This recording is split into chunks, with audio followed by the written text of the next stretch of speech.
Hi friends, வாங்க தக்காளி சட்னிக்கு தேவையான தக்காளி 4 வரமிளகா, கருவேப்பிலை கொஞ்சம் இதில் எடுத்துக்கலாம். அதுக்கப்புறம் நல்லா வாசனையாக இருக்கிறதுக்கு உளுந்தம்பருப்பு கொஞ்சம் பாருங்கள், நான் கொஞ்சம் உளுந்தம்பருப்பு எடுத்துருக்கிறேன். அதுக்கப்புறம் பார்த்திங்கன்னா கொஞ்சம் 10 சின்ன வெங்காயம், இதை வந்து 2-3 கட் பண்ணி வச்சுக்கலாம். இதையெல்லாம் ஃபஸ்ட்டு வந்து நம்ம ஒன்றா ஃபஸ்ட்டு வந்து வதக்கணும், நல்லா வதக்கி வைக்கணும். ஃபஸ்ட்டு வெங்காயத்தை போட்டு எண்ணெயை ஊற்றி நல்லா வதக்குங்க.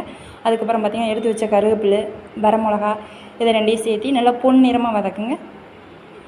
கடைசியில் பார்த்திங்கன்னா நம்ம எடுத்து வச்சோம்னா உளுந்தம்பருப்பு அதை போட்டு நல்லா பொன்னிறமாக வதக்கணும். நல்லா வதங்கி வந்ததுக்கப்புறம் தோசை இட்லி வச்சு சாப்பிட்டுன்னு வச்சுக்க, செம்ம டேஸ்ட்டாக இருக்கும். திரும்ப திரும்ப இந்த சட்னியை செய்ய சொல்லுவீங்க பாருங்கள். தக்காளியெல்லாம் போட்டு இந்த கண்டிஷன் வந்தோடனே கொஞ்சம் புளி ஊற்றிடணும். அதுக்கு பக்கத்துலேயே வந்து நம்ம வந்து தோசை ஊற்றிடலாம். ஓகே, சட்னி ரெடியாக போகுது. ரெடியானோடனே வாங்க சாப்பிட்லாம். இந்த வீடியோ பிடிச்சினா லைக் பண்ணுங்கள், ஷேர் பண்ணுங்கள். ஓகே, பாய்.